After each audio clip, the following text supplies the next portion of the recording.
Your career makes people uncomfortable. Healthcare workers are so common. Maybe you should reconsider your visibility at the reception." Patricia Ashford's voice came through my daughter's phone on speaker, each word carefully chosen to sound concerned rather than cruel. Those words hit me like a punch I should have seen coming.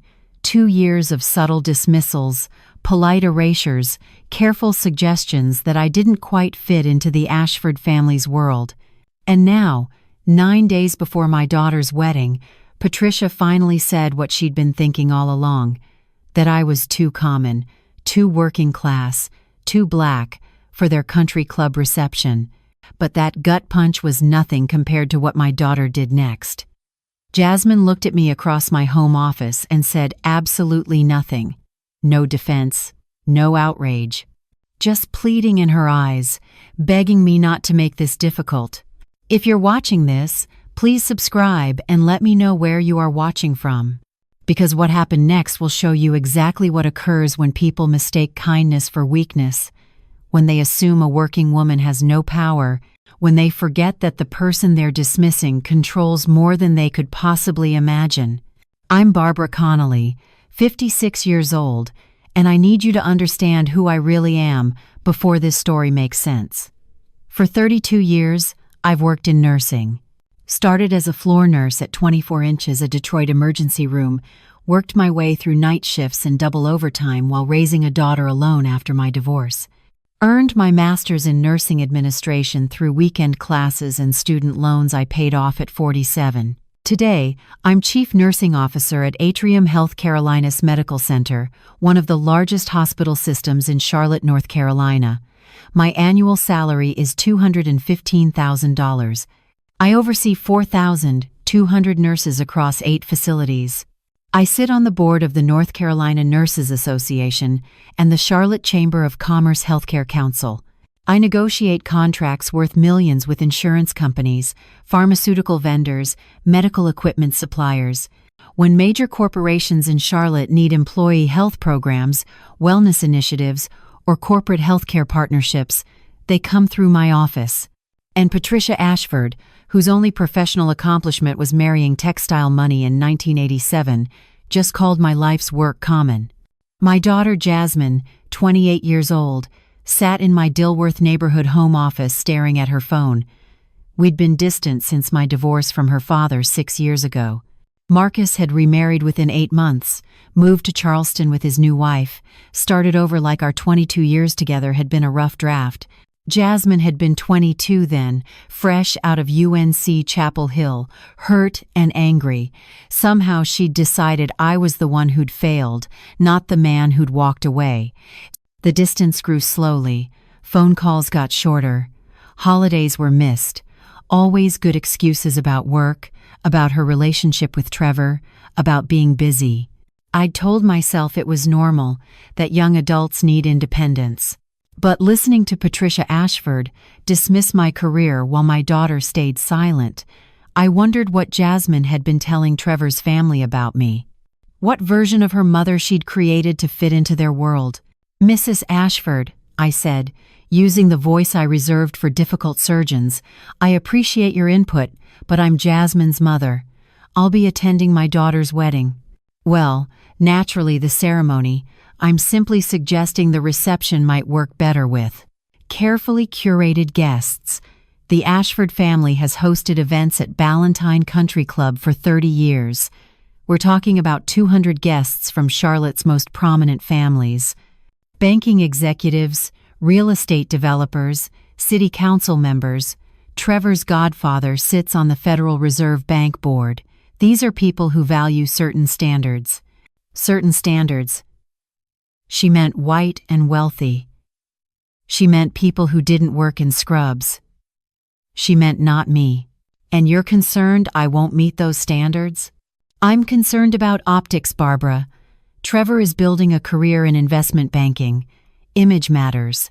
The Ashfords have a social position to maintain, and mixing professional healthcare workers with our social circle creates uncomfortable dynamics.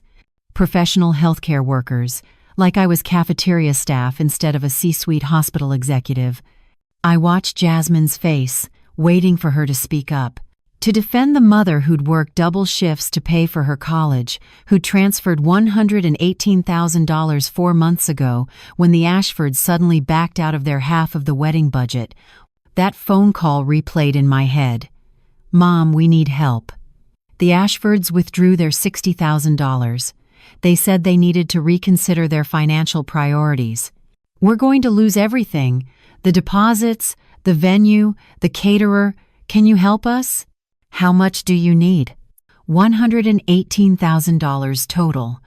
I know it's huge. I know we haven't been close since the divorce. But I didn't know who else to call.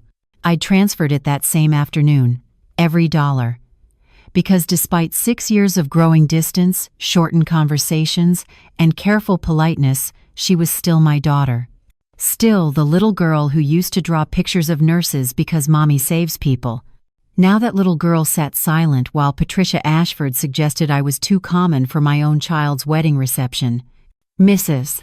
Ashford," I said carefully, "I oversee operations for one of the largest hospital systems in the Southeast. I manage a $340 million budget. I negotiate contracts with major corporations and insurance providers. I think I can handle small talk at a wedding." Patricia's laugh came through the phone like breaking glass. "How accomplished. I'm sure Jasmine is very proud. But weddings aren't about personal achievements, dear. They're about family presentation. And frankly, your situation, single mother, working background, it's just not the narrative the Ashfords want highlighted." There it was, the truth she'd been dancing around. Single black mother with a job didn't photograph well next to old Charlotte money. "Jasmine," I said quietly, "what do you think?" My daughter looked at me with eyes that held everything except loyalty. "Mom, the Ashfords are paying for our honeymoon to Italy. They're giving us $80,000 for a house down payment in Myers Park. Trevor's connections could help my HR career. This wedding is about our future, not just one day. Not just one day. Not just the mother who'd raised her alone. I'd spent 3 decades learning when to fight and when to stay calm." Right then, sitting in my home office, listening to my daughter choose a house down payment over her own mother, I made a decision. Patricia Ashford had made one critical mistake. She'd assumed that because I wore scrubs for 32 years, I had no power. She'd assumed hospital management meant nothing in Charlotte's social landscape. "I'll think about what you said, Mrs. Ashford," I told her, and ended the call. Jasmine looked relieved, like I'd just agreed to something reasonable instead of my own erasure. She gathered her purse, that Tory Burch bag Trevor had bought her, probably with family money he'd never actually earned. "Thanks for understanding, Mom. I know it's complicated, but the Ashfords have been really generous. This is important for our future." She left before I could respond. My home office felt smaller after she was gone, the walls lined with certificates and photos that suddenly seemed like evidence of a life my own daughter found embarrassing. My nursing license from 1992. My master's degree from UNC Charlotte. Photos from hospital galas, community health initiatives, board meetings. A career Patricia Ashford had summarized as common. I sat there for a long time, looking at a framed picture on my desk. Jasmine at 8 years old, wearing my old nursing scrubs that were 3 sizes too big, a toy stethoscope around her neck. She'd told her 3rd grade class that when she grew up, she wanted to save people just like her mom. That little girl was gone, replaced by a woman who'd learned that saving face mattered more than saving dignity. My phone buzzed. A text from Dr. Raymond Chen, Atrium Health's chief medical officer. Board meeting moved to Thursday, 2 p.m. Need your input on the corporate wellness contract renewals. Big names on the table. Corporate wellness contracts. That's what Patricia Ashford didn't understand about my job. Atrium Health didn't just treat patients. We partnered with every major corporation in Charlotte for employee health programs, executive physicals, workplace wellness initiatives, occupational health services. When companies wanted to show they cared about employee well-being, they contracted with us. And those contracts went through my office. I pulled up my files, started reviewing the list of corporate partnerships up for renewal in the next 6 months. Bank of America's Employee Wellness Program, $2.4 million annually. Wells Fargo's Occupational Health Services, $1.8 million. Smaller contracts with law firms, real estate companies, investment banks. Then I saw it. Ashford Properties and Investments. Corporate Health Services contract, $340,000 annually. Executive physicals for senior management, workplace wellness programs, occupational health screenings for their property management teams. Trevor's Family Company, the source of all that old money Patricia was so proud of. I sat back in my chair, thinking about what Dr. Chen had said last month during budget reviews. Barbara, we need to be more selective about corporate partnerships. Some of these smaller contracts create administrative burden without enough return. We should focus on major players and let the marginal accounts go. Ashford Properties wasn't major. It was marginal. We'd been carrying that contract for 8 years out of relationship courtesy, not necessity. The contract renewed every 2 years, and the next renewal date was in 3 months. I made a note to discuss it at Thursday's board meeting. Then I opened my contacts and started scrolling. Not randomly, deliberately. Because here's what else Patricia Ashford didn't know about being chief nursing officer at a major hospital system. You don't just run nursing operations, you build relationships, you serve on boards. You network with every healthcare administrator, insurance executive, and corporate wellness director in the region. You become the person people call when they need recommendations, referrals, partnerships. Commander Sarah Mitchell, Veterans Healthcare Alliance. We'd worked together on a program hiring military nurses into civilian healthcare roles. She texted back within minutes. Barbara, been too long. Coffee next week? Actually, I need advice. Got a situation with family and social dynamics. Can I call you? Call now. I'm free. Sarah answered on the second ring. I'd met her 5 years ago when Atrium Health partnered with the VA on a nursing recruitment initiative. She was direct, no nonsense, the kind of woman who'd built her career on competence and wouldn't tolerate disrespect. I told her everything. Patricia's phone call. The suggestion I was too common. Jasmine's silence. And you paid for this wedding? Sarah asked. $118,000. They called 4 months ago, desperate. The Ashfords had backed out. So, you funded a wedding where they're now trying to uninvite you from the reception? Suggesting I keep a low profile. For optics. Sarah was quiet for a moment. Barbara, what do you need from me? I need to think this through. I need to understand what I'm really dealing with before I make any decisions. You're dealing with people who think money equals worth, who see service professions as lesser, who'll take your money, but not your presence. I know, but Jasmine is my daughter. Jasmine is 28. She made a choice. You need to decide what that choice costs. After we hung up, I sat in my office as evening light faded through the windows. My neighborhood, Dilworth, had changed so much since I'd bought this house in 2001. Gentrified, they called it. Property values had tripled. Young professionals moving in, old families moving out. The house I'd bought for $185,000 was now worth $650,000. I'd worked 60-hour weeks to afford this place. Double shifts, holiday overtime, every extra dollar going toward a home for my daughter. A place where she could grow up stable, secure, loved, where she could bring friends without shame, where she could build memories that mattered. And somewhere along the way, she'd learned to be ashamed of how we'd gotten here. My phone rang. Marcus, my ex-husband, calling from Charleston. We rarely spoke anymore, except about Jasmine. Barbara, Jasmine just called me, said there's tension about the wedding. Something about Patricia Ashford? Patricia suggested I'm too common for the reception. Jasmine didn't disagree. Long silence. Marcus had remarried into money too. His new wife's family owned a hotel chain. He understood the world Jasmine was trying to enter. "What are you going to do?" "I don't know yet." "Barbara, don't make this difficult. Jasmine's trying to build a life. The Ashfords have connections that could really help her." "By erasing her mother?" "By being practical.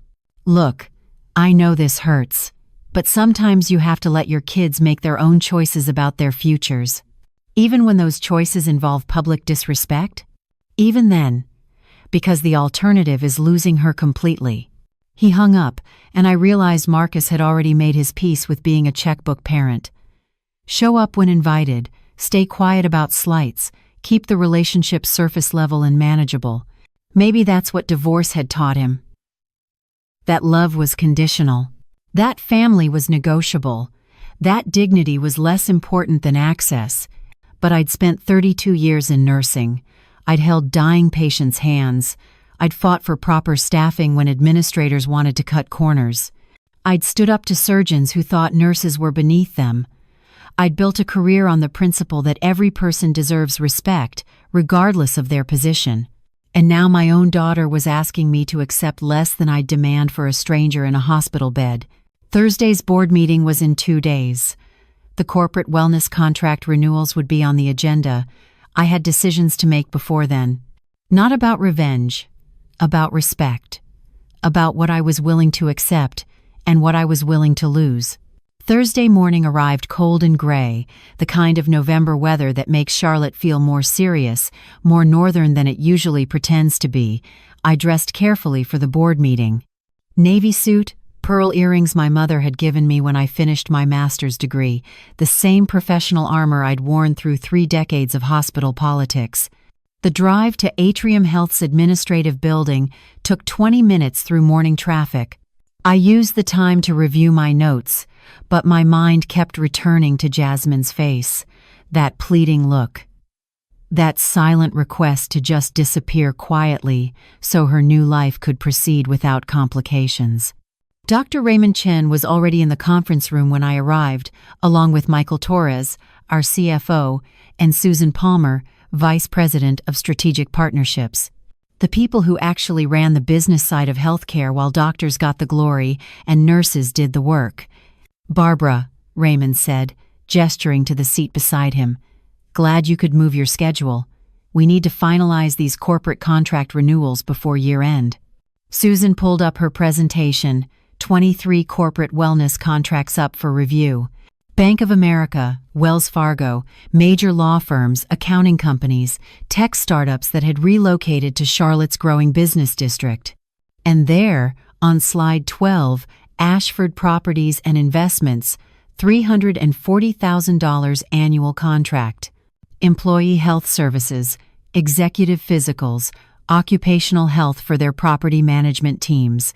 "The Ashford contract has been underperforming for 3 years," Susan said, not knowing she was discussing my daughter's future in-laws. "Low utilization rates. Their employees barely use the wellness programs. The executive physicals are only 8 people annually. We're providing infrastructure for minimal return." Michael pulled up the financial analysis. "We're essentially subsidizing their healthcare costs. The administrative burden exceeds the revenue. If this were any other client, we'd have terminated 2 years ago." "Why haven't we?" Raymond asked. Susan glanced at her notes. Relationship management. Charles Ashford Sr. sits on the Charlotte Chamber of Commerce. There was concern about optics if we dropped them. Optics. The same word Patricia had used about my presence at the wedding. "But we're not in the business of maintaining contracts out of social courtesy," Michael said. "We need to be strategic about partnerships that actually serve our mission and our bottom line." Raymond looked at me. "Barbara, you've been quiet. Thoughts?" I could have stayed silent. Could have let the contract continue out of relationship preservation, out of fear of making Jasmine's life more difficult. Could have chosen peace over principle. Instead, I opened my folder and pulled out the utilization reports I'd reviewed the night before. "The Ashford contract doesn't align with our strategic priorities," I said, keeping my voice professional, clinical. We committed 3 years ago to focus on partnerships that demonstrate genuine employee wellness engagement. Companies that actually use our services, that show measurable health outcomes, that value healthcare as more than a checkbox benefit. I slid the reports across the table. Ashford Properties has 140 employees. In the past year, only 23 used any wellness services. That's 16% utilization. Industry standard is 60%. They're not investing in employee health. They're buying the appearance of caring. Susan nodded, taking notes. That aligns with our findings. Additionally, I continued, we're entering budget negotiations for expanding our community health initiatives, programs that actually serve underserved populations. Every dollar we spend subsidizing underutilized corporate contracts is a dollar we can't invest in programs that matter. Raymond leaned back, considering, you're recommending we don't renew? I'm recommending we prioritize partnerships that reflect our values. If Ashford Properties wants to renew, they should demonstrate commitment to employee wellness, minimum 50% utilization rates, investment in preventive care programs, actual engagement, not just paperwork. And if they can't meet those standards? Michael asked. Then we redirect those resources to organizations that will. The vote was unanimous. The Ashford contract would not be renewed under current terms. They'd receive notification in 30 days, giving them 90 days to meet new utilization standards or transition to another provider. After the meeting, Raymond caught my arm in the hallway. That was decisive. The Ashford family isn't going to be happy. Healthcare decisions should be based on patient outcomes and resource allocation, not social relationships.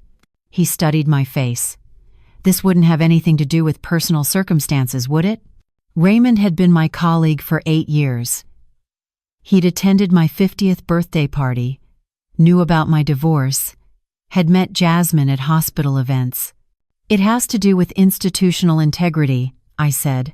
We can't claim to prioritize community health while maintaining contracts that serve no one except our social calendar. Fair enough. But Barbara, be prepared. The Ashfords have connections. This might create complications. Most principled decisions do.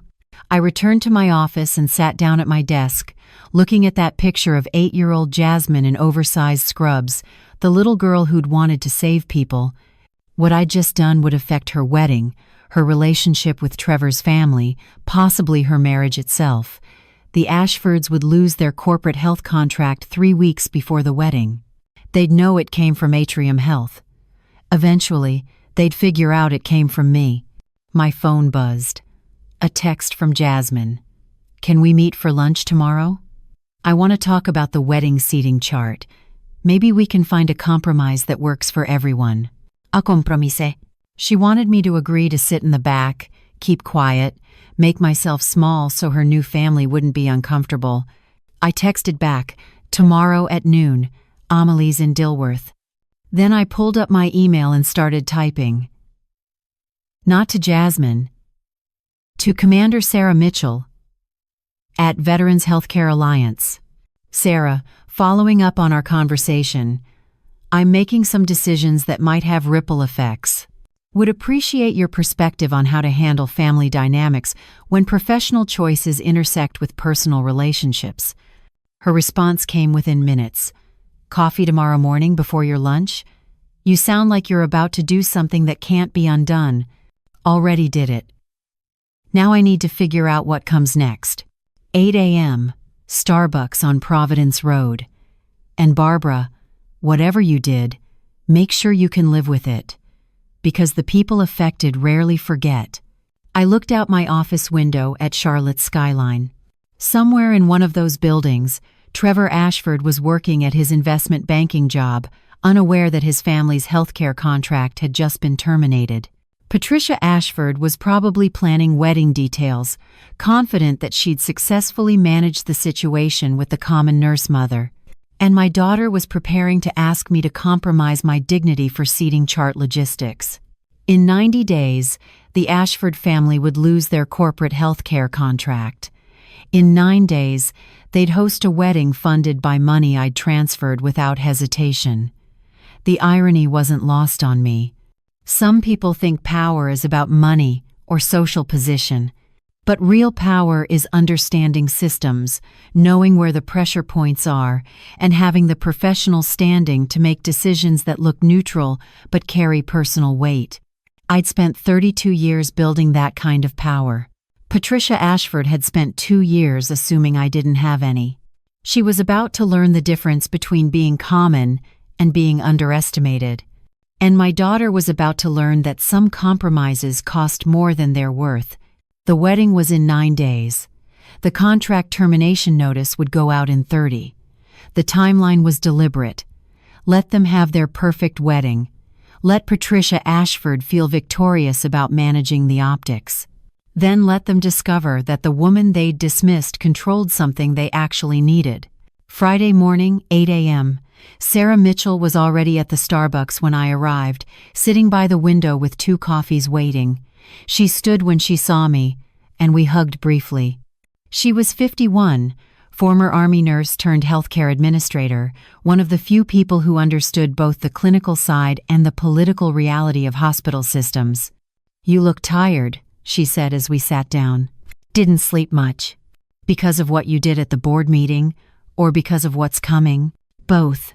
I told her about the contract termination, about the unanimous vote, about Raymond's warning that the Ashfords wouldn't be happy.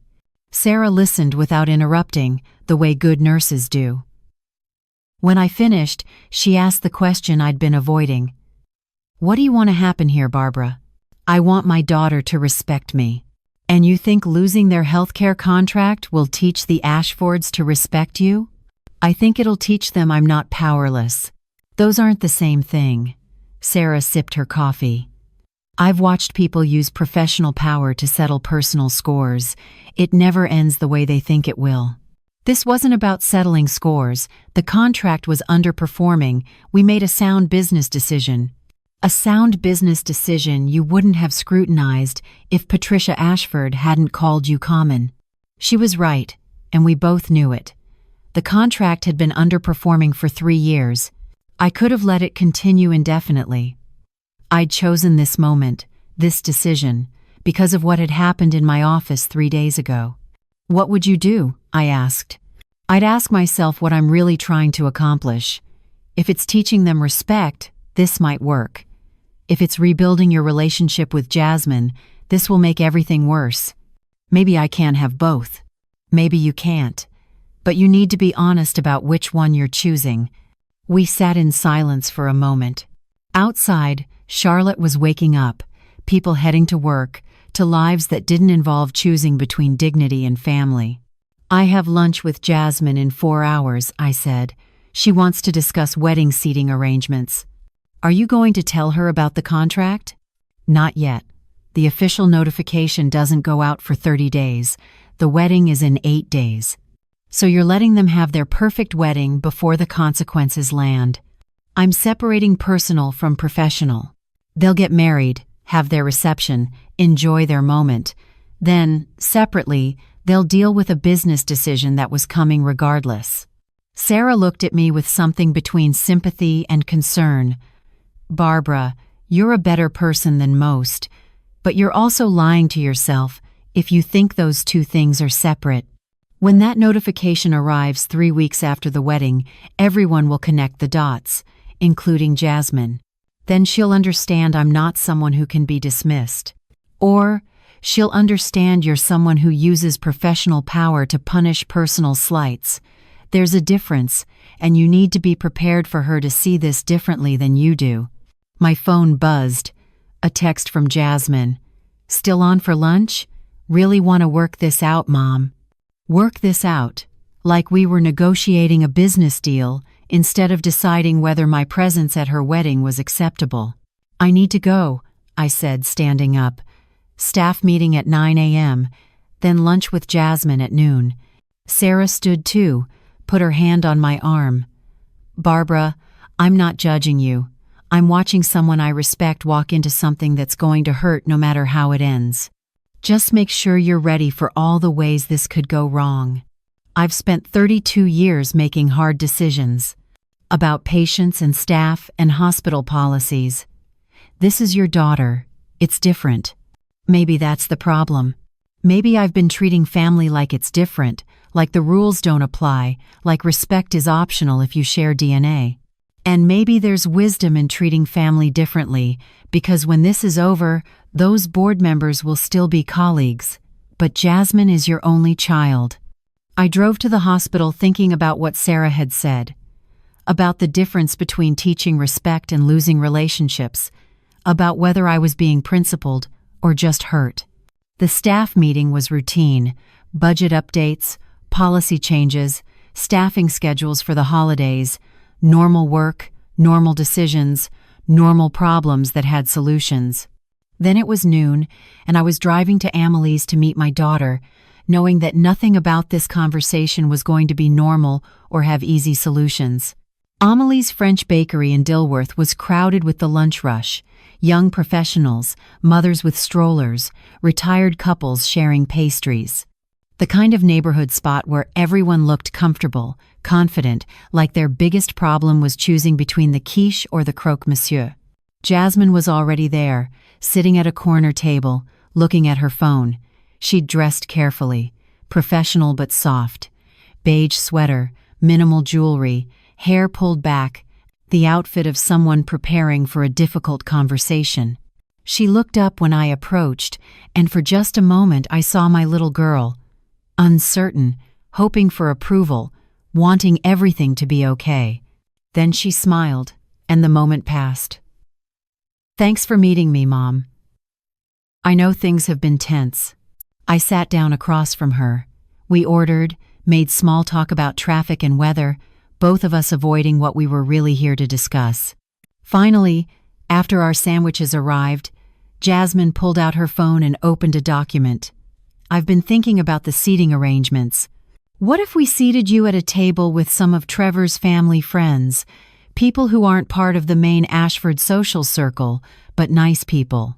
You'd be comfortable, and it would take pressure off the head table area. Where would this table be?" "Near the side. Good view of everything, but not central." "You mean not visible?" She set down her phone.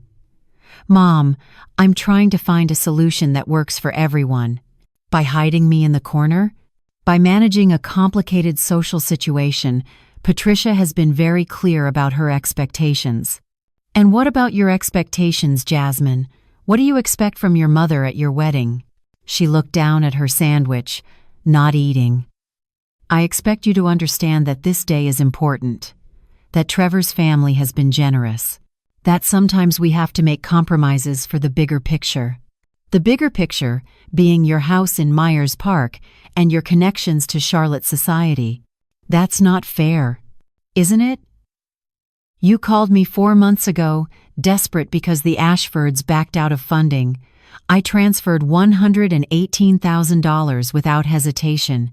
And now you're asking me to sit in the corner because my career embarrasses them. It's not about embarrassment, it's about fit.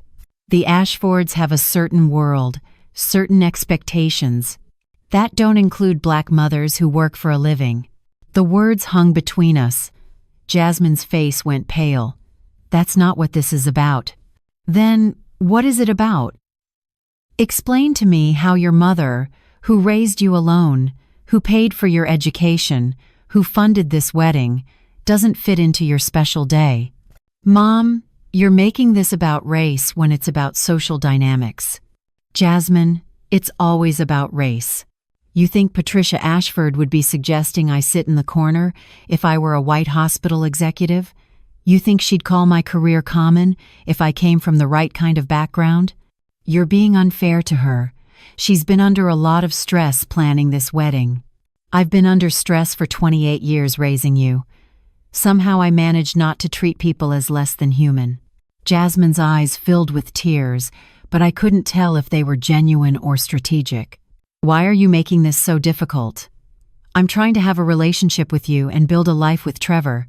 Why can't you just cooperate for one day?" "Because cooperation isn't the same as erasure. You're not asking me to cooperate. You're asking me to disappear. I'm asking you to be flexible. No, you're asking me to accept public disrespect because it's convenient for your new family." She wiped her eyes, careful not to smudge her makeup. "Dad said you'd be like this. He said you'd make everything about yourself instead of thinking about my happiness." "Your father said that?" "He said you've always had trouble letting me make my own choices. That you want to control everything." So Marcus had already prepared her for this conversation. Already painted me as the unreasonable one. The difficult mother who couldn't just go along to get along. "What else did your father say?" "That I should set boundaries with you. That it's my wedding, and I get to decide who sits where. That you don't get to guilt me into changing my plans." I sat back, looking at my daughter. Really looking at her. She'd learned from Marcus how to reframe disrespect as boundary setting, how to call self-erasure flexibility, how to make the person being hurt responsible for the hurt. "Jasmine, I want you to think carefully about what you're doing here. You're setting a precedent for how Trevor's family will treat you for the rest of your marriage. If you teach them they can dismiss your mother, what else will you teach them they can dismiss?" "That's different." "It's not different. It's exactly the same. You're showing them that when they push, you fold. That your family, your history, your mother, all of it can be negotiated away for the right price." "You're being dramatic." "I'm being honest. And someday, when Trevor's family demands something from you that you're not willing to give, you're going to remember this conversation. You're going to remember that you taught them you have no boundaries they need to respect." Jasmine gathered her things, her sandwich barely touched. "I came here hoping we could work this out, that you could be happy for me instead of making everything a confrontation. I am happy for you. I'm happy you're marrying someone you love. I'm happy you have opportunities I never had, but I won't pretend that happiness requires my humiliation." "Then I guess we have nothing else to discuss." She stood up, slinging her purse over her shoulder. "The wedding is next Saturday at 4 p.m., ceremony at Street. Peter's Episcopal, reception at Ballantine Country Club. You're invited to both.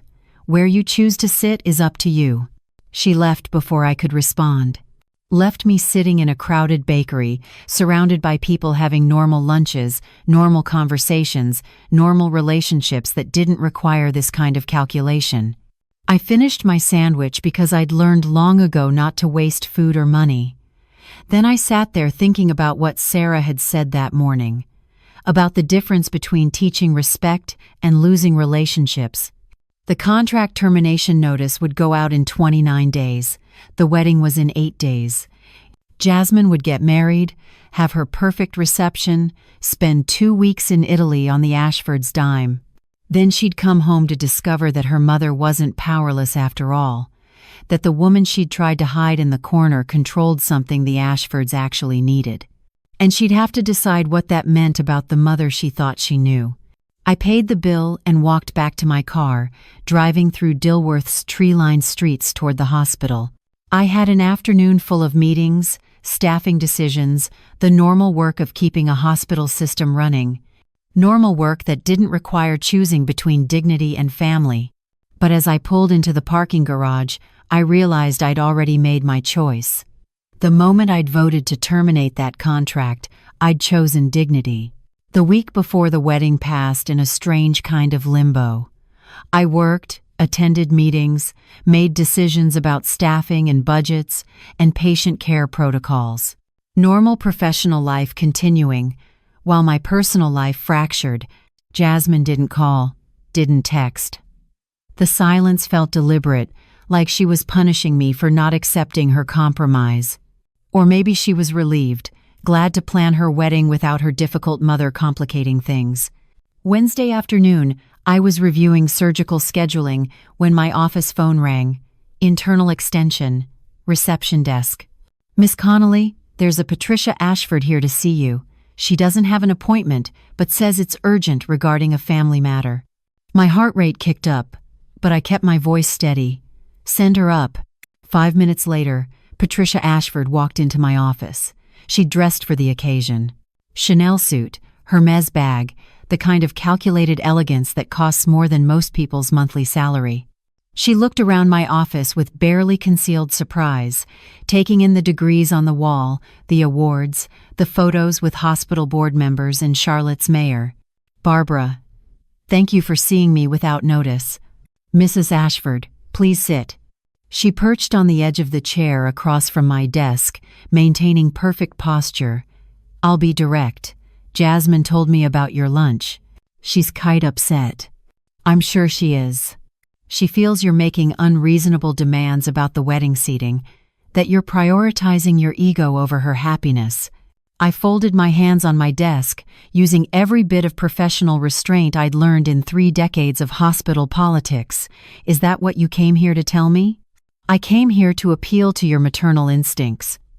Jasmine is getting married in 3 days. This should be the happiest time of her life. Instead, she's crying every night because her mother won't be flexible about something as simple as a seating chart. Something as simple as being hidden because my career is too common for your guests." Patricia's smile never wavered. "I never said common. You're putting words in my mouth. You said healthcare workers were uncomfortable for your social circle. You suggested I reconsider my visibility at the reception. What word would you prefer I use?" I was trying to manage complex social dynamics. The Ashford family has standards we've maintained for generations. That doesn't make us bad people. It makes us consistent. Consistently exclusionary. Consistently selective about the company we keep. She leaned forward slightly. "Barbara, I understand you're hurt. I understand this feels personal. But you need to understand something too. Trevor is building a career that requires careful social positioning, the right clubs, the right connections, the right family presentation. Jasmine understands this. She's willing to make certain accommodations for their future. Accommodations like pretending her mother doesn't exist. Accommodations like understanding that not every relationship needs to be front and center at every occasion."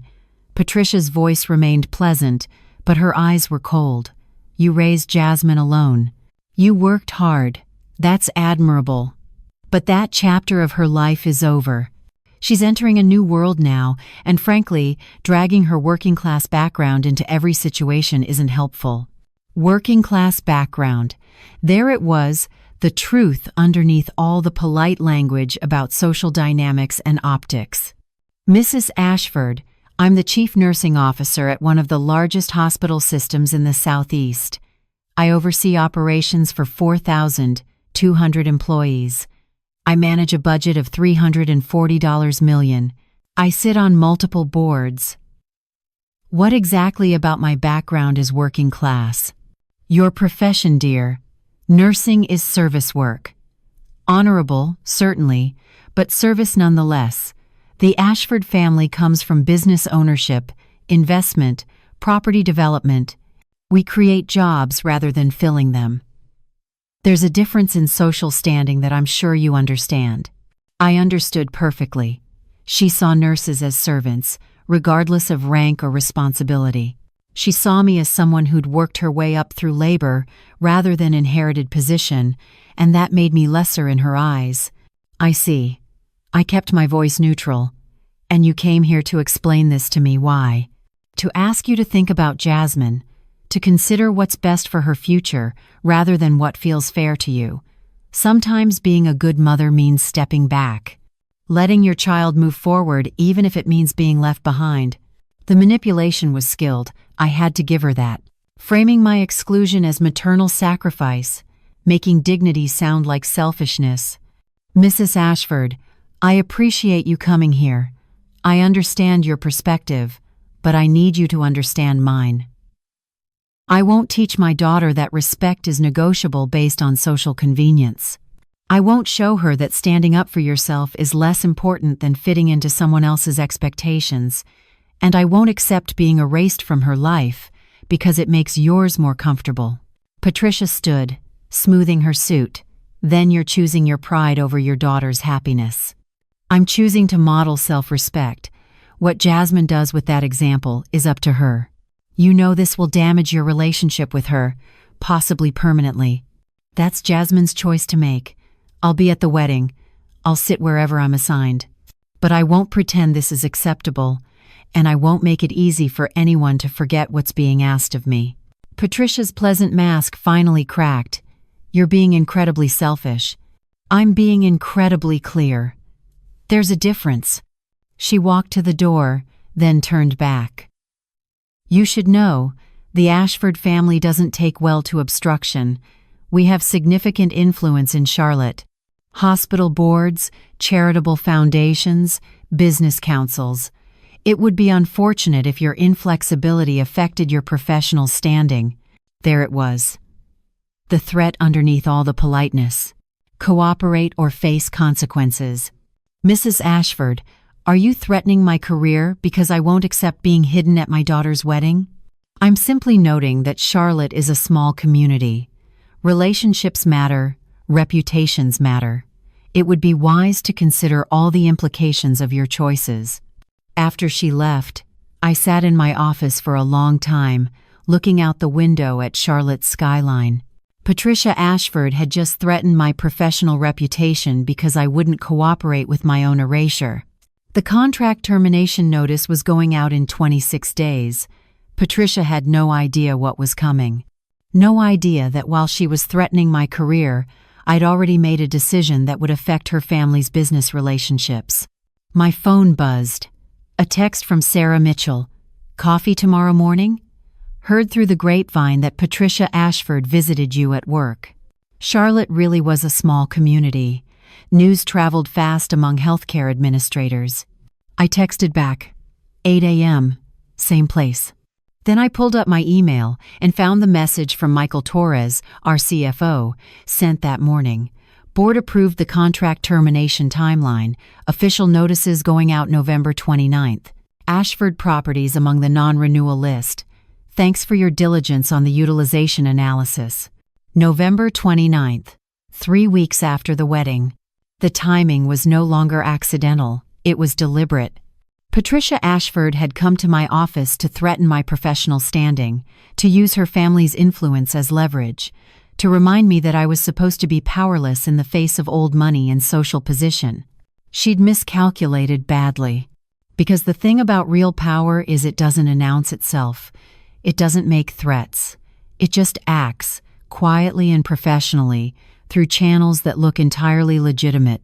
In 3 days, Jasmine would get married. In 3 weeks, the Ashfords would discover that the common nurse they'd dismissed had been the one controlling something they needed. The wedding day arrived with perfect November weather. Clear blue sky, temperature in the mid-60 seconds, the kind of afternoon that wedding photographers dream about. I dressed in a deep burgundy dress, elegant but not attention-seeking, the kind of outfit that said I belonged without demanding to be noticed. St. Peter's Episcopal Church was everything the Ashfords would want. Historic, prestigious, the kind of venue where Charlotte's old families had been getting married for generations. I arrived early, slipping into a pew near the middle. Not front row where mother of the bride traditionally sat, but not hidden in the back either. Other guests filtered in. I recognized some faces from hospital events, Charlotte business circles, people who knew exactly who I was, even if the Ashfords preferred to forget. A few nodded politely. Most pretended not to notice the seating arrangement. Trevor's family filled the front rows. Patricia in pale blue, Charles Sr. beside her looking distinguished and uncomfortable. The Ashford relatives, all of them white, all of them dressed like money, was no object because for them it wasn't. Then, Jasmine appeared at the end of the aisle. She was beautiful, the dress was perfect, her makeup flawless, her smile radiant as she looked at Trevor waiting at the altar. For a moment, watching her walk toward her future, I forgot everything else. Forgot the conflict, the hurt, the complicated decisions I'd made. She was my daughter, and she was happy, and maybe that was supposed to be enough. Her eyes found me in the crowd. Just for a second, our gazes met. I smiled, genuine and warm, trying to send her everything I felt. Love, pride, Hope that despite everything, we'd find our way back to each other. She looked away quickly, focusing on Trevor, and I understood. Today, I was a guest, not her mother in any way that mattered. The ceremony was traditional, beautiful, exactly what you'd expect from an Ashford family wedding. They exchanged vows, exchanged rings, kissed while guests applauded, married. Legal and binding and permanent. At the reception, I found my assigned table. Not in the corner as Jasmine had suggested at lunch, but not near the head table either. A middle ground, literally and figuratively. I was seated with Trevor's distant cousins and their spouses, people who were Ashford adjacent but not core family. They were polite. Made small talk about Charlotte, about the hospital, carefully avoiding anything too personal. I played my role. Gracious guest. Professional. Dignified. Everything Patricia Ashford had worried I wouldn't be. I watched Jasmine and Trevor dance their first dance. Watched Patricia give a toast about family legacy and bright futures, her words carefully excluding any mention of the bride's background or mother. Watched as Charlotte's society congratulated themselves on another successful merger of appropriate families. Around 8 p.m., Charles Ashford Sr. approached my table.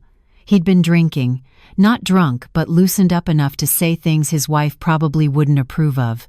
"Barbara, may I sit?" "Of course." He settled into the empty chair beside me, looking tired. "Patricia told me about your conversation at the hospital." "Her visit." "Did she?" "She said you were being difficult about the seating arrangements, that you weren't considering Jasmine's feelings." I sipped my wine, waiting. "But I've been watching you tonight," he continued. "You've been nothing but gracious, dignified. Everything we could have asked for as mother of the bride." "Thank you." "Which makes me wonder why Patricia felt the need to visit your office and make threats about your professional reputation." "So he knew about that. Interesting. Your wife has strong feelings about social positioning. My wife has strong feelings about a lot of things. Not all of them are positions I share." He paused, choosing his words carefully. "I want you to know, the concerns she expressed about your career, about nursing being service work, those aren't views I hold. I have enormous respect for healthcare professionals. My father spent his last months in hospice care. The nurses showed him more dignity than anyone else. That's kind of you to say. It's not kindness, it's truth. And I want to apologize if Patricia made you feel diminished. That wasn't right." I looked at this man, Trevor's father, Jasmine's new father-in-law. He seemed genuinely uncomfortable with what his wife had done, but not uncomfortable enough to have stopped it. "Mr. Ashford, I appreciate the apology. But the damage isn't really about me. It's about what your family taught my daughter about respect and self-worth. That's harder to apologize away." He nodded slowly. "I understand. And for what it's worth, I think Jasmine is lucky to have a mother who stands up for herself, even when it's difficult, even when it costs her the relationship." "Especially then." We sat in silence for a moment, watching the reception continue around us. The dancing, the laughter, the celebration of a marriage that had been built partly on my exclusion. "There's something you should know," Charles said quietly. "Trevor's been offered a position in Atlanta, better opportunity, more growth potential. They'll probably move in the spring." Atlanta. 3.5 hours away, far enough that casual visits would become planned trips. Far enough that whatever fragile connection Jasmine and I still had would likely fade completely. Does Jasmine know? They're discussing it. Nothing final yet. He stood, straightened his jacket. "Thank you for being here tonight, Barbara, for giving Jasmine this day, even though we didn't make it easy." After he left, I sat at that table for another hour, watching my daughter celebrate with her new family, knowing that in 2 weeks, the Ashfords would receive a letter terminating their healthcare contract. The contract termination notice went out on November 29th, exactly as scheduled. A standard business letter on Atrium Health letterhead, professionally worded, citing utilization rates and strategic realignment. No mention of personal circumstances. No indication that this had anything to do with a wedding 3 weeks earlier. I didn't hear about the Ashfords' reaction directly. I heard about it the way news travels in Charlotte's professional circles. Whispered conversations, carefully worded emails, the kind of information that spreads without anyone officially confirming it. Sarah Mitchell called me on December 2nd. "You need to know what's being said." "Tell me." "Patricia Ashford is telling people you sabotaged their contract out of revenge, that you used your professional position to punish them for wedding decisions. She's calling it unethical, possibly illegal retaliation. The contract was underperforming for 3 years. The termination was unanimously approved by the board based on utilization data and strategic priorities. I know that, you know that, but Patricia is spinning a narrative, and some people are listening. Let them listen. The decision was sound. The documentation is solid. If she wants to claim retaliation, she'll need to prove it. Barbara, she's not going to court. She's going to destroy your reputation through social channels. That's how people like the Ashfords operate." 2 days later, I got a call from Raymond Chen. "We need to talk." "My office." "This afternoon." I knew what it was about before I walked through his door. "The Ashford situation," Raymond said without preamble. "Patricia Ashford has filed a formal complaint with the hospital board claiming you used your position to terminate their contract as personal retaliation for family conflict. The contract termination was approved by the full board, based on documented underperformance. This had nothing to do with personal matters. That's what I told the board. But Barbara, we need to be careful here. The Ashfords have connections. Charles Sr. sits on the Charlotte Chamber of Commerce. They donate to several institutions where our board members also serve. This could get complicated. Are you asking me to reverse the decision? I'm asking you to help me understand the timeline. The board approved the termination 1 week after your daughter's wedding to Trevor Ashford. That's going to look suspicious to anyone who wants it to. I pulled out my folder, the utilization reports I'd presented at the board meeting, the financial analysis Michael Torres had prepared, the documentation showing 3 years of declining engagement with our wellness programs. The Ashford contract has been on our watch list since 2022. The decision to review corporate partnerships for renewal was made in August, before any wedding conflict. The timing is coincidental, not causal. Raymond reviewed the documents, nodding slowly. This is solid. But Barbara, I need to ask you directly. Did your personal situation with the Ashford family influence your recommendation? I could have lied, could have said no, that I'd been completely objective, that family conflict had played no role in my professional judgment. Instead, I told him the truth. The personal situation made me look more carefully at a contract I might have otherwise allowed to continue out of institutional inertia, but the decision itself was based entirely on performance data. If Ashford Properties had shown strong utilization rates, I would have recommended renewal regardless of personal circumstances. So the conflict made you scrutinize them more closely. It made me scrutinize all our corporate partnerships more closely. Ashford Properties wasn't the only contract we chose not to renew. They're just the only one complaining about it. Raymond leaned back in his chair. The board is going to review this. Formally. They want to make sure we're not exposed to claims of discrimination or retaliation. I understand. I'll cooperate fully with any review. Barbara, if this goes badly, if the board decides there's even the appearance of impropriety, you could lose your position. Is this really the hill you want to die on? I thought about Patricia Ashford in my office, threatening my professional reputation, about Jasmine pleading with me to sit in the corner, about 32 years of working my way up through a system that constantly underestimated women like me. Raymond, I've spent 3 decades making decisions based on what's right for patients and institutions, not what's convenient for people with money and connections. If the board wants to fire me for that, then yes, this is the hill.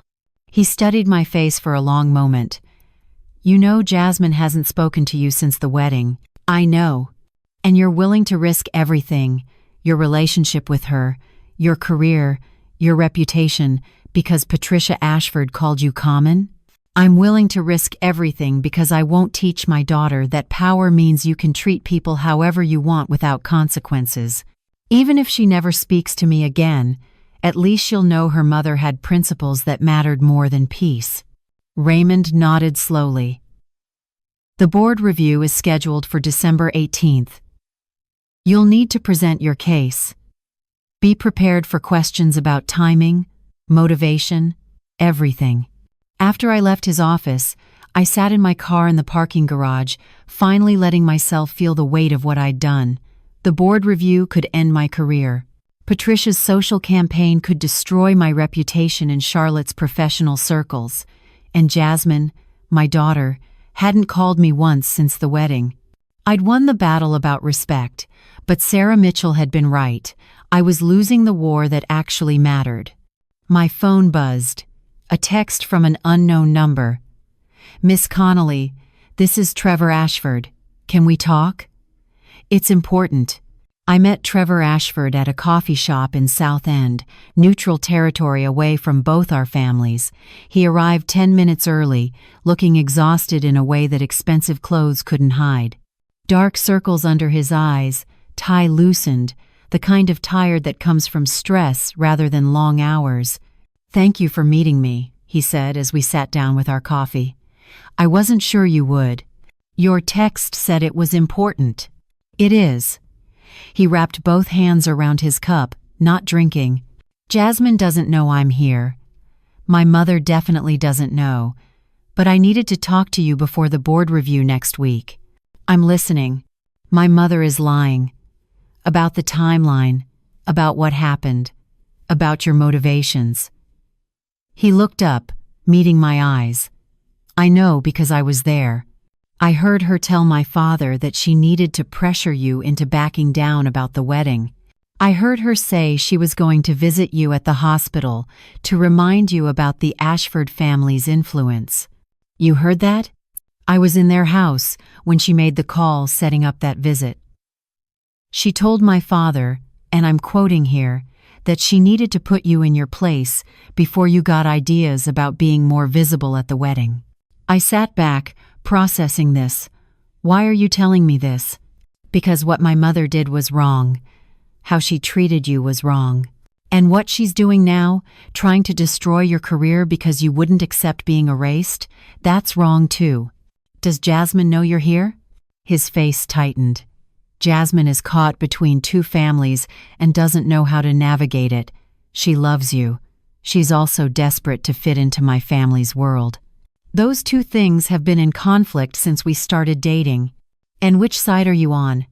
I'm on the side of truth. My mother threatened your professional reputation to manipulate you into compliance. Then when you made a legitimate business decision that affected our family, she's claiming it was retaliation. That's not just dishonest. It's destructive. Trevor, why are you really here? What do you want from this conversation? He pulled an envelope from his jacket pocket, slid it across the table. That's a signed statement documenting my mother's visit to your hospital, the threatening language she used, and the timeline showing she initiated conflict before any contract decisions were made. It's dated and notarized. You can present it at the board review. I opened the envelope, scanned the document. It was exactly what he'd described, detailed, specific, damning for Patricia's claims. If I use this, your mother will know it came from you. I know. It'll destroy your relationship with your parents. It's already complicated. My father thinks my mother went too far. He told me about your conversation at the wedding, about apologizing for her behavior. He's been pushing her to drop the complaint, but she won't listen. And Jasmine? Trevor's expression went carefully neutral. Jasmine is pregnant, 8 weeks. We found out 2 days after the wedding. She hasn't told you because she doesn't know how to bridge the distance between you while she's dealing with this. The news hit like a physical blow. My daughter was pregnant. I was going to be a grandmother. And I was learning about it from her husband in a coffee shop, because the gap between us had grown too wide for her to tell me herself. Does she know you're giving me this statement? No, and she'll be angry when she finds out. But Barbara, I can't let you lose your career because my mother couldn't handle being told no, and I can't let my child grow up in a family where manipulation and social bullying are acceptable. I looked at this young man who'd married my daughter, who'd been part of the family that excluded me, who was now sitting here offering to betray his own mother to protect me. What do you want in return? I want you to know the truth about what happened.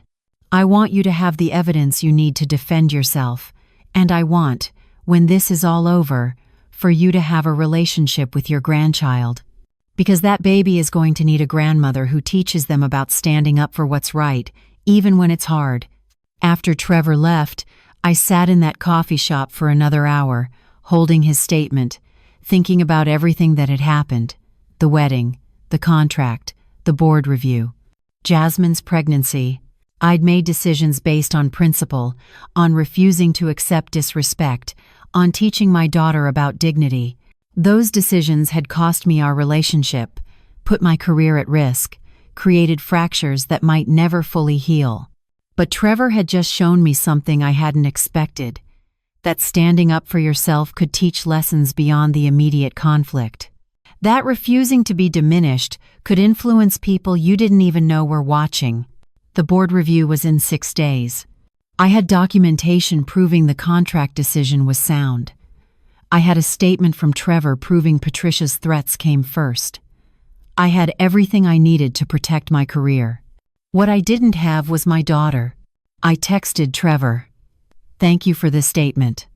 I'll use it only if absolutely necessary.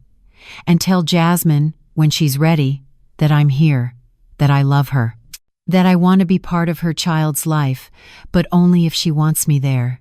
His response came quickly. "She wants you there. She just doesn't know how to ask. Give her time." Time. That's what everyone kept telling me. Give it time. Let things settle. Let the hurt fade. But I'd spent 32 years learning that some wounds don't heal just because time passes. Some wounds need acknowledgement, conversation, real change. The board review would determine my professional future. But the real question, the one that kept me awake at night, was whether my relationship with Jasmine could survive what I'd done to protect my dignity. I didn't have an answer. I just had hope, fragile and uncertain, that standing up for myself might eventually teach my daughter something worth learning. Even if that lesson cost us both more than either of us expected. That's Barbara's story. That's what happened when I stood up to my daughter's in-laws and refused to be erased from her wedding. I terminated their healthcare contract. I risked my career. And I lost my relationship with my daughter, at least for now. Now I want to hear from you. Where are you watching this from? What city? What country? Drop it in the comments below. I love seeing our community come together over these complicated stories about family, respect, and the impossible choices we face when the people we love ask us to diminish ourselves. Here's the real question, and I need you to be completely honest. Was I right? Should I have just sat in the corner at that wedding, kept quiet, preserved my relationship with Jasmine? Or was I right to stand up for myself, even knowing it might cost me my daughter and my grandchild? Did I use my professional power appropriately, or did I cross a line by terminating that contract? The board said it was ethical. Trevor said my decision taught him something important. But Jasmine won't speak to me, and I'm missing my granddaughter's first year. Hit that like button if this story made you think about your own boundaries, about what you'd sacrifice to keep family peace, about where you draw the line between compromise and self-erasure. Share this if you know someone facing impossible family dynamics. Someone caught between standing up for themselves and keeping relationships intact.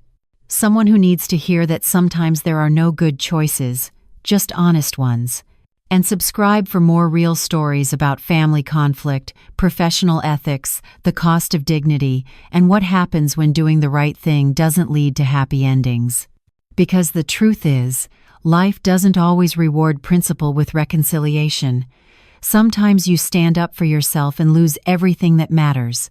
And you still have to live with that choice, wondering if you'd do it differently if you could go back. Thanks for watching.